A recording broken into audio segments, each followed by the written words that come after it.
Welcome to Native Talk Arizona, Native Health's Native American Cultural Affairs program, presented by Native Health and KRDP 90.7 FM. I'm Susan Levy.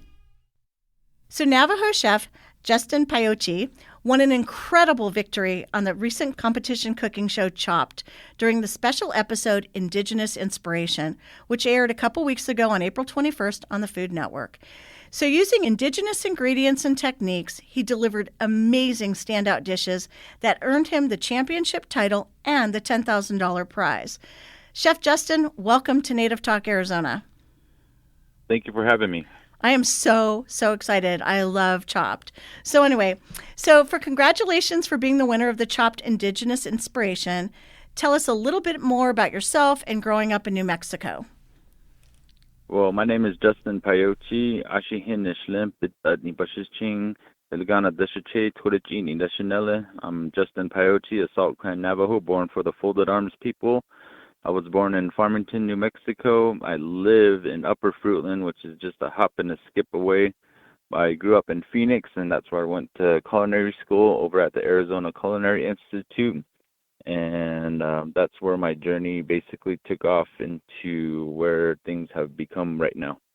Okay, so that's amazing. I did not know that you went to the Arizona Culinary Institute.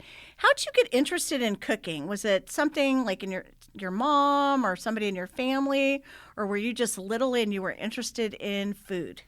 So one of the first things that really caught my attention with food was my grandma used to take care of us kids when we were younger and all of our moms were at work. And so she would plant every single year, and she had a green thumb for sure. I just remember one time, though, in particular, she made split pea soup out of this recipe that she used to have out of this Betty Crocker book or something like that. And she would pick peas. She made a split pea soup. And then she also made fry bread because that was what she had. My grandma would make something out of nothing, and it was always amazing to watch her do these simple tasks like that, but it always was heartfelt, and we really felt the love. But that food just sparked an interest because, it was my first real experience into balance, and she was just cooking, but it made complete sense to me even way back then. The savory from the peas, the sweetness of the peas, the umami of it, the crunchy, hot, salty fry bread. I mean, everything just kind of came together, and I just had one of those moments where my eyes just got blank for a minute. I remember that being a little kid, and so that was my first real start into loving food. I messed around with a bunch of cookbooks when I was younger, just out of necessity because my little brother and sister would be home with me sometimes, and they would get hungry, I would get hungry, so I started making hamburger helper or stuff like that. Then that evolved into playing around with cookbooks, and then high school I joined the competition for FCCLA, and I took third place over at a state competition. After that, it just basically snowballed. I really wanted to be a drummer, though, like a rock star for a really long time. And my mom pulled me back one day and was like, dude, look, this is not going to pay your bills in the long run. You need something to fall back on. And so she had me look at different schools, and Arizona Culinary Institute kind of stuck out because it just made sense. The program was faster, it was shorter, but it was more, I could feel the love and the attention to detail that they were trying to instill into the students, even to this day when I went to go visit the school. And so that was how I got into cooking, long story short.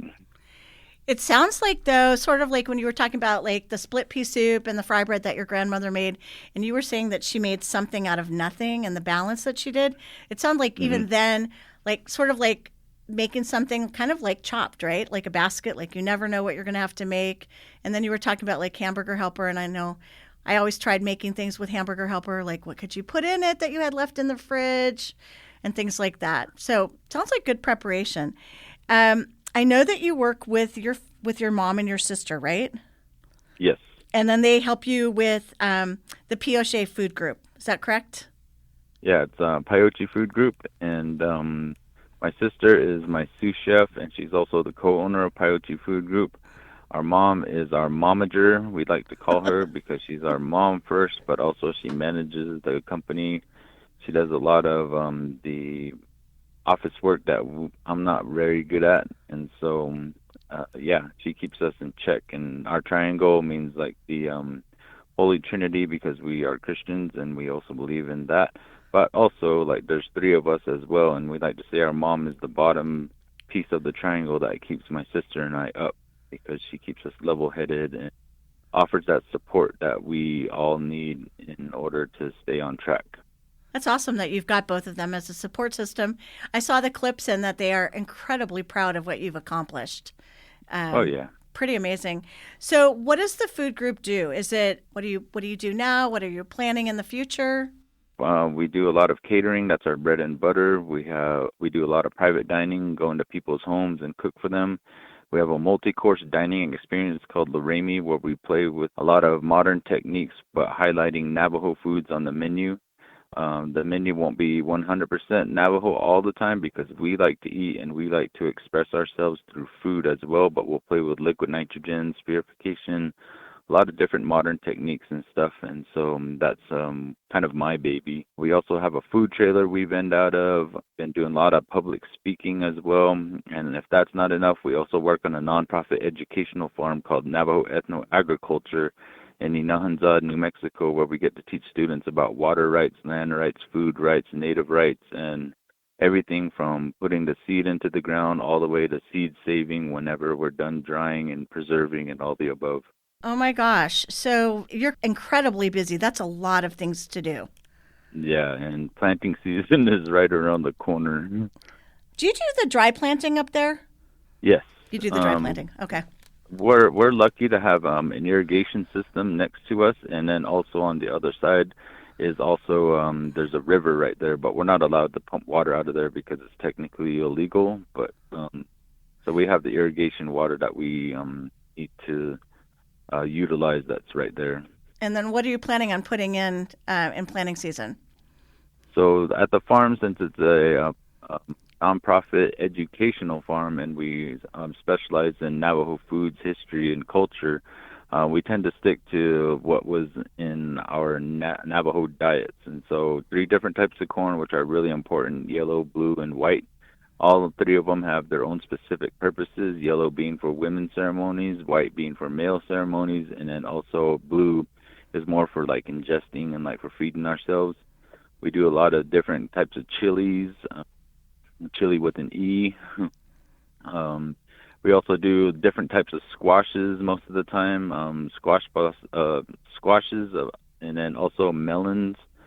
But the farm also gave me a little area where I could mess around with, about 100 feet by 100 feet. And one year I planted about 50 different varieties of different vegetables, and then put those foods into our food program, but also taught students about like how beautiful and delicious different types of vegetables can be and be good for you at the same time. So when you're talking about like teaching the students and the farming and things like that, do you try to experiment with some of those vegetables and try new dishes with that? Oh yeah, of course. And one of the biggest hurdles that we find teaching kids about vegetables is they don't want to eat vegetables because unfortunately, like myself growing up, vegetables were very bland, usually boiled the crap out of them, and then they don't taste or look really good. And so Tia and I came up and took a page out of one of our mentors' books. His name is Grant Achatz. He runs a two Michelin star restaurant called Alinea. They changed the way the world thinks about food, doing a lot of really modern techniques. But anyway, we took squash and presented it 7 different ways on a plate. And so we would take ribbons out of the fresh squash, make pickles out of them. We'd take the seeds, toast them, crush them up for like some sort of a crunch factor inside the dish. We'd make a puree, roasted pucks, and even like burning the whole squash and using the ashes as a finishing kind of gesture at the end of the dish. And that way we can teach the students about full utilization, which is really important to Navajo food and culture. And also just teaching them that you don't have to just boil vegetables all the time. Like you can play around and make it look interesting. So we would set all these different elements out in front of them, of the students on a table, and I would plate one, and then I would let them plate however they felt like it, but then they also get to eat that plate at the end of it. So it kind of got them interested in like being more involved in different foods, and that was one of the bigger parts that helped us think outside the box, not only just by from a teaching sense, but also what we can incorporate into our food program as well and elevate that in sort of a sense. Oh, actually, not really elevate, but just highlight it in a more modern sense because we're not elevating the dish. There's no way we can elevate a vegetable, but we're making it the star of the actual dish. Did you find that the students then were interested in eating the vegetables, things that they're growing and they taste better, they're fresh, rather than, as you said, boiling the heck out of them?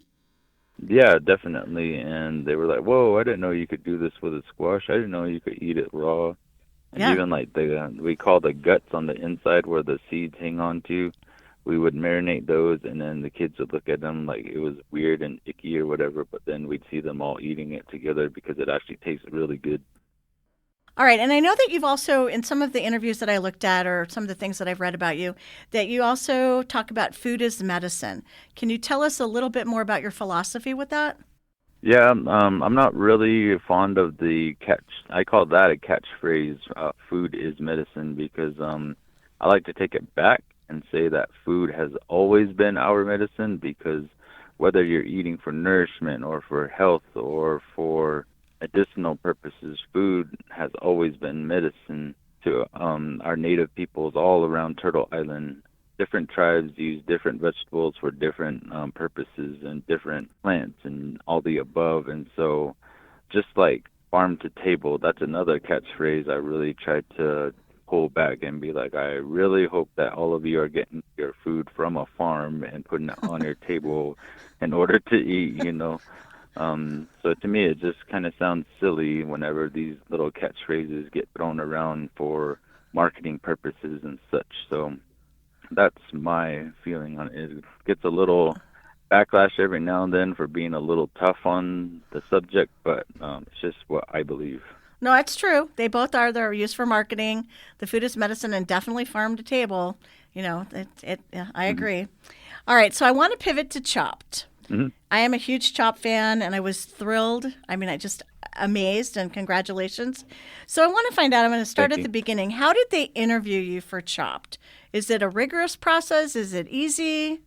So, Food Network has been knocking on my door for quite some time now, and I've said no to a lot of shows actually.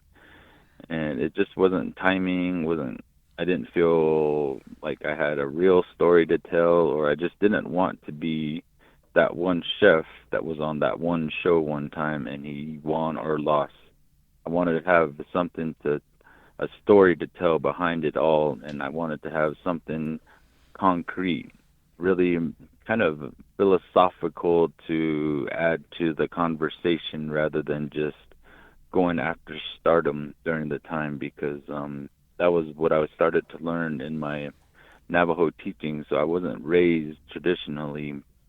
So by going back is launching me forward. And so when I heard that they proposed this show, they said we want to highlight indigenous individuals throughout the country. I immediately said yes, and it just so happened that everybody on the show we all knew of each other. We worked with each other in some sort of a capacity, and so that's how the chopped episode kind of organically happened. But the process for it was not too hard. It's a lot of interviews. It's based on camera interview as well, like maybe 4 or 5 different times. Some shows for specific reasons want you for a specific reason, like they want you uppity, they want you to be like crazy or whatever. But I just tried to be as true as possible, answered the questions as true as possible. I didn't want to hide anything whatsoever, and so yeah, it was just a lot of interviews basically. How was it cooking on Chopped? It looks like super intense. and Hmm. stressful and long. Is that, I know that, it's not, I know some of the, it's like 20 minutes to do an appetizer, but I know, doesn't it take all day and isn't it really stressful? Yeah, so when you get there at like 5:30 in the morning, everybody meets each other. We're like, "Oh, okay, hey." And then we get dressed and then we go into the kitchen and then you're there from like 5:30 until 5:30 in the morning until like 10:30 at night. I think it was when we finally got to leave. So it was all day, and whether you won or lost, you had to stay there. But the cooking part was, I think, the fun part of the whole experience because one, all of us are chefs, and two, all of us love food, and three of us, all of us had the same kind of story that we wanted to tell. And so it was, for me, it's fun because I've done competitions many, many times, and so I kind of had a strategy going into this one in particular, and so everybody's just putting their best foot forward. I kind of thrive under pressure. I'm really good at adapting when things I get curveballs thrown my way, so I just try to always have a solution and a backup for anything or everything that can happen that goes wrong.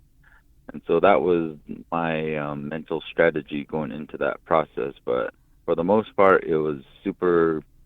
It was just fun being with my friends because none of us were afraid to lose. Like we were just there to support each other.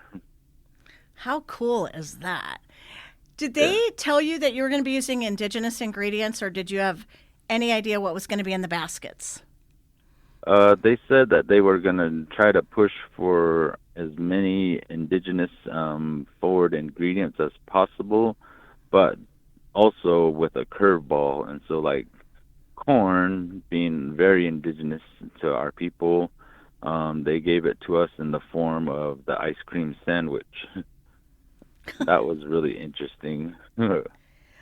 So I um, know in the appetizer, so you had in the appetizer you had what? Staghorn sumac, pawpaw pulp, whitefish, and then casseroni. I know I'm not pronouncing that correct.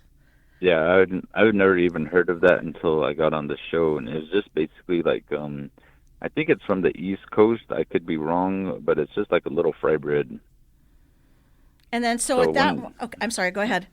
oh no, I was just gonna say when I grabbed it and I tasted it, it just tasted like a donut to me.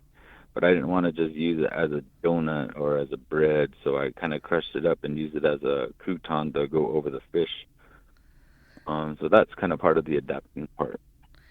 So, but you have to think really fast on your feet, right? It's like 20 minutes to make an Yeah, appetizer, right? I think you get like 5 minutes to just like rest while they readjust the cameras and all the above, and then but once a lot of people think that we have all day to like to break and then go back to cooking again.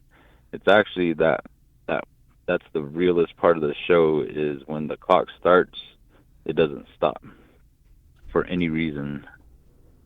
And on the show, it doesn't show me, thank God, that I cut myself. But you can see me with my glove on during the second round. And so once that happened, I had the call cut, and then everybody else got to keep cooking.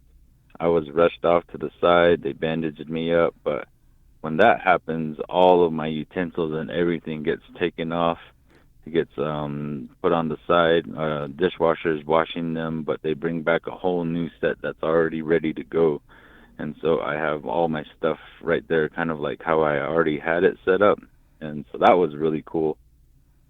So I just got to jump off and then jump back on and get back to cooking. But you're okay, right? Yeah. Oh, Okay. yeah. It was just a little nick. Like Okay. my knives are super sharp, so I just kind of bumped it, and then just happened to be sharp enough to nick me. So I know that you made in that one the sautéed whitefish with pawpaw sauce, and then you also made a tea with agave syrup, right? Yes. And I heard that that was one of the things that really wowed the, or I saw that was one of the things that really wowed the judges. I just think that's amazing. Did you practice with any baskets? Like, I know I've read interviews from people that they say they practice, they get, they have their friends just pick four random things from a pantry or from a store, and then they make them make or ask them to make a meal or an appetizer. Did you do any of that, or did you practice or do any prep for it? Mm, Actually, no. We were really busy up to that day, and so I look. I'm glad that the producers are good at what they do, and they made me look good because I was so tired that whole show, that whole time. I was working back to back to back events with my team, and we finished up with one catering gig that was pretty good.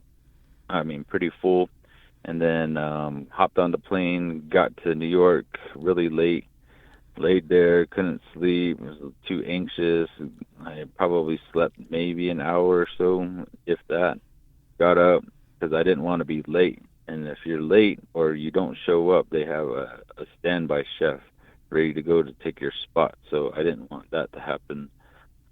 And I I made it, but I was so tired. And during the whole interviews, we all had to get interviewed like maybe 10 different times throughout the day. Mostly the same questions over and over and over, but I was so tired by the end of the night. But yeah, it was a cool experience still. You did But I an didn't practice. incredible job. I can't Oh, thank imagine. you. That's probably why you're a chef and other people aren't chefs, because then I hear that they practice like being chopped. And so you said you didn't practice and you won, so pretty impressive. Oh, thank you. I know that that for the entree they had sweet corn ice cream sandwiches that you mentioned a little bit before, lima Hmm. beans, bison ribeye, and dried Anaheim chilies. So once you open your basket and you see your ingredients, and I know you said there's like a 5 minute break in there where they readjust the cameras, that's that's not a lot of time to formulate like what you're going to make and then start cooking, right? Yeah, That's hard. it was a challenge, yes. Luckily, I was familiar with everything in the basket, and one of my mentors out there in Phoenix actually is Kevin Binkley, and he loves his vegetables, and so he would always highlight things that people kind of think were weird or they didn't like lima beans and stuff like that. And so we always had different vegetables that we had to work with and highlight as well. And so I was pretty familiar with lima beans. I mean, shucking them, cleaning them, shocking them. But that was the approach that I took, was just like, all right, what would Kevin do with these, kind of a thing, you know? And then, uh, well, so a lot of times I know you have to prepare all of that, and then and bison is it's lean, correct? And isn't it Yeah. also it's tough? Is it tough? Not necessarily. The leanness and your cooking technique is what holds people back from bringing a great steak forward. And so whenever it's lean and that particular cut, you want a really high heat for a short amount of time and let it rest. And you want to force as much flavor into it as possible. And so that's why I got the rub going as soon as I could. In retrospect, I would have just salted the steak and let it rest, because then that would have denatured the proteins while I'm working on everything else, but also adding flavor while I'm doing that. So it would technically be curing, tenderizing at the same time while I'm doing all these other things. But I chose to use the Anaheims as the actual rub, but then also the sauce at the same time. Okay, and for our listeners that didn't get to watch it yet, what did you do with the sweet corn ice cream sandwiches? So I tasted them, and they were actually really good. But I just pulverized them into the RoboCoupe and added that into my quote unquote grit, my grits water or whatever you want to call it, the mixture. That's a better word. And use that as a sweetening, but also a kind of a thickening factor, because I kind of wanted to do like pucks, but time got away from me, and so I just I made it like a just like grits, you know. and I salted it, of course, and it came out pretty good. I had some butter added into it just to make it a little silky, and I think it was the right choice to do because I have no idea what I would have done with otherwise than that at the time. I'm sure there's a lot of hindsight, right? Thinking, oh, I should have done that or I could have done that. Oh, definitely, especially with the fish. I don't know. You won. So, Yeah. um, Well, that fish, I left the skin on and I plated it upside down like an idiot. And that was the first thing I thought when I put it on the plate was like, oh, I just got done like searing this nice skin on this fish, and then I put the skin on the bottom so it's gonna get soggy. But I already plated one like that, so I wanted everything to look the same. Because they'll nick you on that. They'll purposely put one up, the one that you put the skin down, to one of the judges and give the other judges like the other ones. That way, there's something to nick. oh, And so, yeah, and they do beauty plates there, right? Don't they do like a fourth so that they have one for the cameras? yes.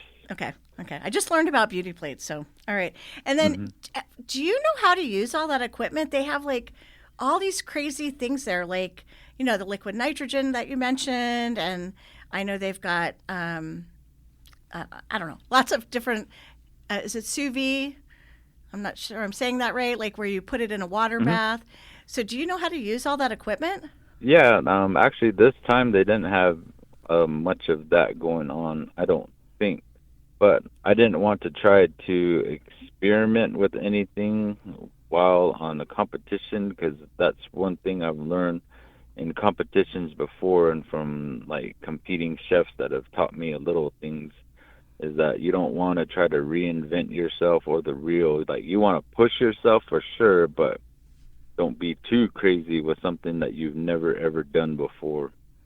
And so I kept it a little bit straightforward. I don't remember seeing a sous vide machine there. If so, then I should have used it. But the anti griddle I knew how to use before, and I don't know why they made it seem like I didn't know what I was doing. Because I heard that one judge, he was on the show. I heard over. He said he should have prepped it beforehand, and I didn't understand why I would need to prep that. That's like me getting the oil hot inside the fryer when the fryers are all ready to go. The ovens are already hot. They already have boiling water going for me, so why should I have to prep the anti-griddle? You know what I mean? Oh my gosh, what an experience. We'll continue our interview with Navajo chef Justin Piochet after this short break. Support for KRDP 90.7 FM comes in part from Native Health, with 2 locations in Phoenix, 4041 North Central Avenue, Building C, near the corner of Central Avenue and Indian School Road, and at 8800 North 22nd Avenue. Native Health is also located in Mesa at 777 West Southern Avenue, near the corner of Southern Avenue and Extension Road. And Native Health provides primary medical services at the new Guadalupe Health Center, 6725 South Priest Drive in Guadalupe. Native Health provides primary medical, dental, behavioral health, WIC, and wellness services for the urban Native American community. For more information, call 602-279-5262 or visit our webpage at nativehealthphoenix.org. Native Talk Arizona returns after this song. You are listening to Cheeseburgers by Mowgli and the Zonies.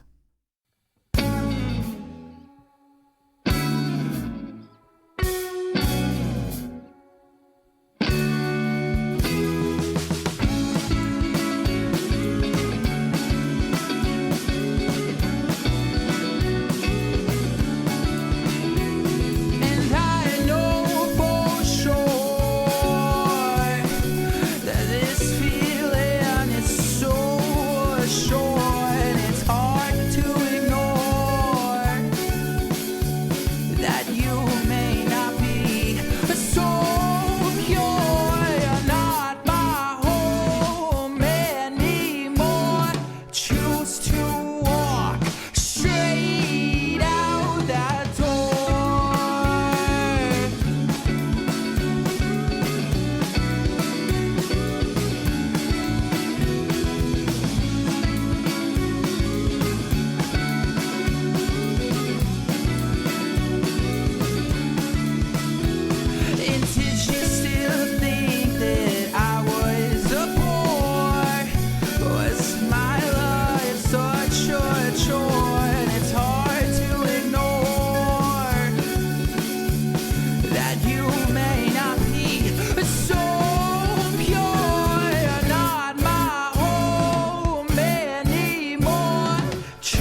All right, I want to talk about, I want to jump around a little bit. I want to find out. So for dessert, you made pemmican bread pudding with candied sweet potatoes, cognac whipped cream, and toasted pine nuts.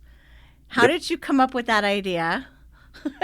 Oh, well, like I mentioned earlier, I didn't want to reinvent the wheel too hard, and so the first thing I thought of with pemmican's really salty because it's preserved meat and fat. So you got to find a way to incorporate that into a dessert sense. And so what usually has salt and fat is cakes and puddings and stuff like that. A lot of people don't think about salt when they think about desserts, but you need something salty to counterbalance and bring balance into the whole dish. And so it's counter, but it's also balanced at the same time. And by adding salt to something sweet, it kind of brings out a different type of sweetness in the sense. So whenever you're cooking, um, so I tried to steep the pemmican as much as I could to pull out some of the salt. I don't think it showed that, but pureed that as much as I could, and I added the berries as well. The forget how to say the name of the berries that were in there. The Saskatoon berries, is that what they were? Y- yes, Okay. and so they tasted like blueberries, but not sweet, but not as tart as currants. And so I used that as the sauce, so that's what's drag across the plate. And luckily, it was thick enough to where I didn't have to mess with it so much. I just added a little bit of vinegar to thin it out, add acid as well to the process. And then I was hoping that the anti-griddle would work because then I would have made frozen whipped cream discs. Yeah, that was my approach for that. But it didn't happen. It still ended up winning. And since I had one berry inside of there, I decided to add other berries because berries are native to the whole United States. Obviously, you're so creative and such an amazing chef, but like I don't even know where I would start if somebody gave me those ingredients like pemmican, berries, sweet potatoes. I know you used the flour from Ramona Farms, which is local, but like how would you even? I don't know. I'm just like so. I'm in awe. Like I don't even know how you would do that. I just. Oh, thank you. I mean, A lot of practice, a lot of cooking. did you get to taste I don't know. I mean, sometimes you'll see like the chefs taking like a little test and making sure or taste that it tastes good and that they can present it to the judges. Is that one of the rules that you should always taste your food? If it needs salt or whatever. For cooking in general, yes. And we have tasting spoons on every station. So they're one use only, and that way we don't transfer any bacteria to the judges whenever they taste. They were really adamant on that, which was really cool. But anything and everything that was on that whole box and everything, I tasted in one shape or form. So I had to make sure it tasted good before I put it out there. Did you love everything you made? Not exactly. I mean, there's always I'm my own worst critic, and so I was like, I should have added more sweetener to this. And when Piet called out the saltiness of that, and I was just like, yeah, it was a little salty, but what are you gonna do about it? Well, they have to find something. I mean, nothing can be perfect. It's Right. television. So, are you going to add any of these for your catering and for your business? I mean, do you see you doing like some kind of chop thing for the food for your food group, or bringing it to the food truck, or anything you're doing? We've been contemplating whether to do that or not. To me, I don't really feel it in my heart just yet. But for my community, where they're not able to go out and venture and get to taste some of these different foods, I kind of think that would be interesting, just to let them taste something similar to what I did on the show. Because like we're doing a meet and greet over at one of the local Navajo casinos that's owned and operated by them. That's just a meet and greet, but we're doing another one, a dinner, and so we were gonna try to maybe bring at least one dish or two off of the chop challenge to just to show like what it actually kind of did taste like during the competition. like the Anaheim dried Anaheim chili rubbed ribeye or something like that. I mean, that would be something that would be familiar to the people out here and not too weird, I guess you can say, because I don't want to freak them out or anything with something a fruit that smells like yogurt, which I keep getting everybody teasing me about. Oh, the pawpaw, right? Yeah, When you said that, and yep. everyone's like, "We should make a shirt that says it smells like yogurt," and I'm like, "Oh my gosh, let it go, please." So I want to ask you, I know we posted it on our social media at Native Health that like before to watch it. We posted it a couple times with a lot of comments and people were really excited for you. It's been fairly hard to locate the episode. Are they going to be putting it like on YouTube or do you know it's not readily available yet? Or do you know anything about that? So what I do know is that it's going to be re-aired on the 30th. Okay. And if not, my sister was able to purchase just the episode for like $2 or something like that on the streaming services for what is it called? Oh, Discovery Amazon Plus. Prime. Oh, okay. Amazon Prime, Okay. Discovery Plus. Okay.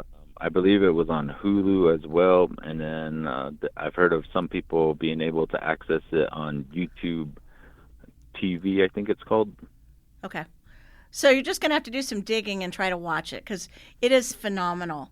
Yeah. So what would you do if you were presenting, let's say up Navajo, and somebody came up to you and said, should I be a chef or what journey should I take? Would you recommend it? And would you tell them, definitely go to culinary school or start when you're young and start like the way you did with your grandma and watching her and playing with different foods and textures and with whatever's in the house? What advice would you have? So I can approach this in a couple different ways, but the New York Times, when I did an interview with them, they asked the same question, what's a good culinary school to go to? And I actually give this same response to all the students who ask me this beforehand. I always tell them don't go. Mostly because students that I've gone to culinary school with, a good handful of them ended up not following through with what they basically put themselves through into debt for culinary school and ended up changing careers or something happened and they just didn't, quote unquote, it wasn't what I thought it was going to be like. And so for me, it's a little different because this is my passion, this is my goal, this is what I'm good at, and I want to pursue further things. I don't want to just cook and make good food or money. Like, I want to be making history. So that's what sets me apart from different people, I feel. And my drive is like crazy. Like, I'm working myself into the ground just to make sure that I get to the next level. With that being said, it's always a great tool and a great life lesson to learn in order to take care of yourself and your family, learning how to cook. So there's that sense as well. One advice I guess I can give if you're really interested in pursuing a career in culinary arts is go find a kitchen, a really busy kitchen like a restaurant. I mean, go get your butt kicked for a year. And then if you still like it and you feel like you haven't learned what you wanted to, then maybe think about culinary arts school, because you could be working that whole time and getting paid to learn rather than paying to learn. So I don't want to denounce any culinary schools out there. Please don't murder me or anything like that. But Arizona Culinary Institute was just the perfect fit for me, which is why I chose it. And I already been cooking for years beforehand, so I already knew that this is what I wanted to do. And growing up during that time and even now, like, most places are looking for that piece of paper in order for you to get your foot into the door, which is unfortunate. I mean, they can run circles around many people around any kitchen you want, but some places won't hire you without that piece of paper. Depends on what your goals are, I guess you can say. that's really good advice. I think people often jump in and they say they're going to go to culinary school, but I think your advice of, trying it, you're going to know if you like it, you're going to know if you're good at it, you're going to know if you can tolerate that. I hear restaurants are really, really tough, Hmm. and that you're saying of, you're gonna get paid, they're paying you, and you're gonna learn, and versus paying the school. Right. I mean, I think that's great. So, where do you see yourself in 5 years? I mean, do you think that are you going to do more with the Pioche, the food group? Are you going to open a restaurant or more restaurants? Are you going to do a cookbook? Where do you see yourself going? People keep asking me for a cookbook, so I've been working on that for a minute. I'd like to get into writing more, not only just for myself, but possibly for a show, whether it be nonfiction or fictional. I guess that would be a really huge want for myself. A need for me is to learn as much as I can about my Navajo culture to make me a better elder in the long run. And I want to be able to have real knowledge to back up what I'm doing in the further future. Brick and mortar would be awesome. I just have to find the right market. It's got to be the right timing as well. I got to find the right people. But for right now, I'm really enjoying the freedom that we have at Pioche Food Group, my mom, my sister, and I, to just pick up and go because my sister and I are both single. Both of us are taking applications. No, just kidding. But we don't have any children as well. I mean, we all don't have anything holding us back from just picking up and going. So, for instance, I have about 11 trips already planned throughout the rest of the year before December.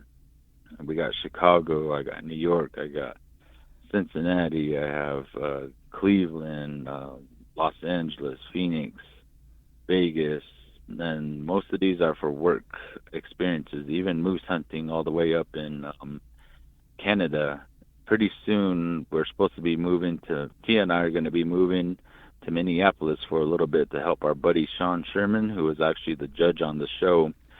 His restaurant, Owamni, just closed its doors, but they're moving into a new space called Indigena over at the Guthrie Theater. And Tia and I are just going to help them get their feet going, get their wheels turning, and then help them organize the kitchen in a sense, just being that extra backup while they're hiring and training new people. So that's going to be a lot of fun. Sean's been like my big brother lately. He's really supportive of anything that we do.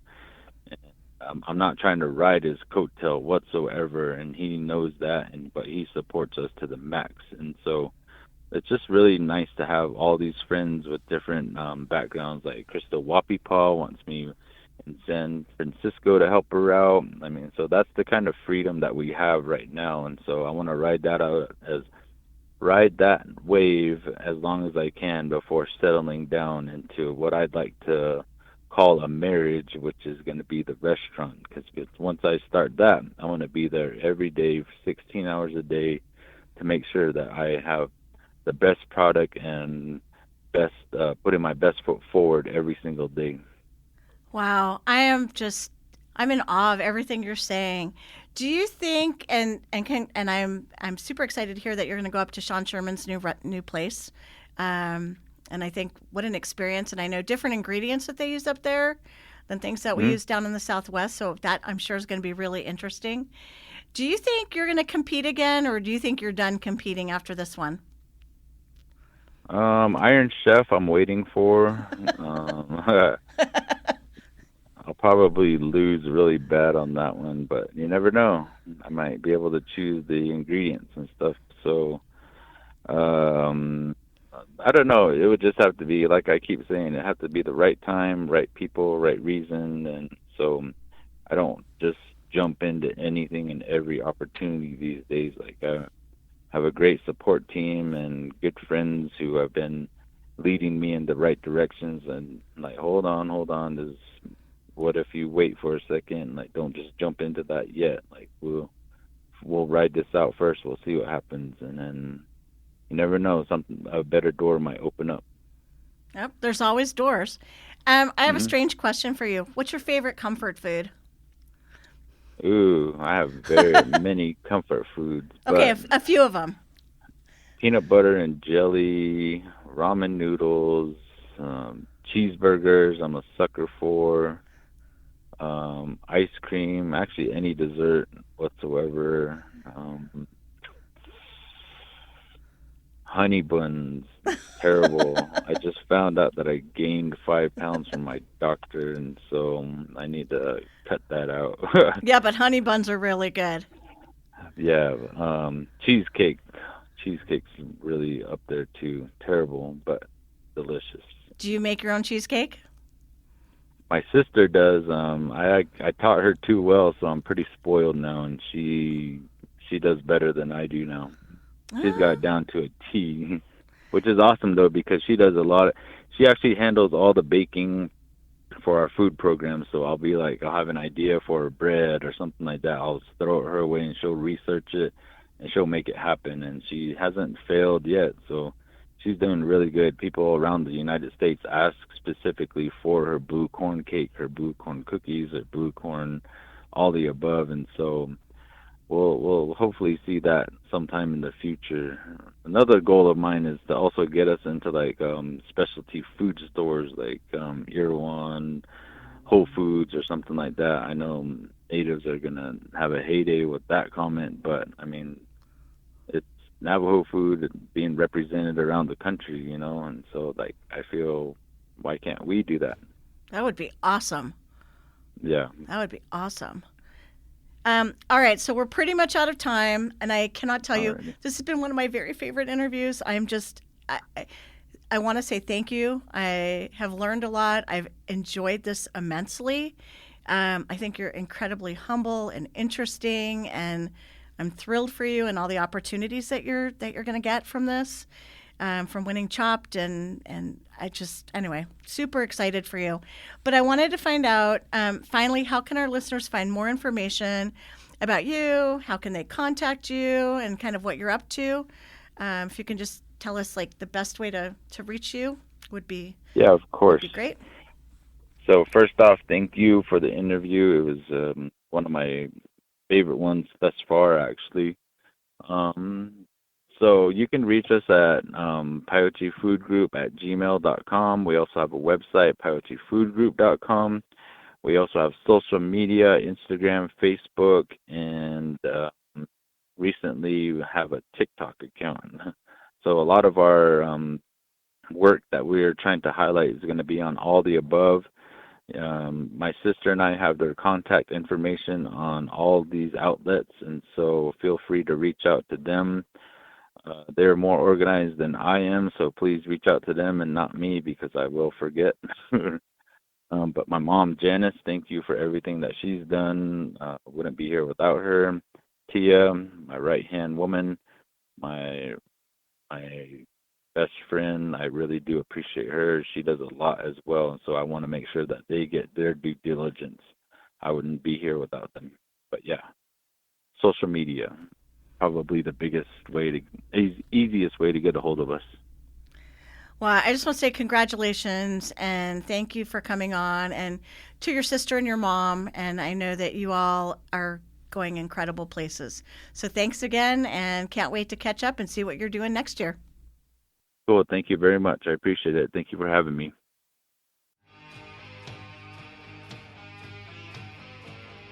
Thank you for listening to Native Talk Arizona, presented by Native Health and 90.7 FM KRDP.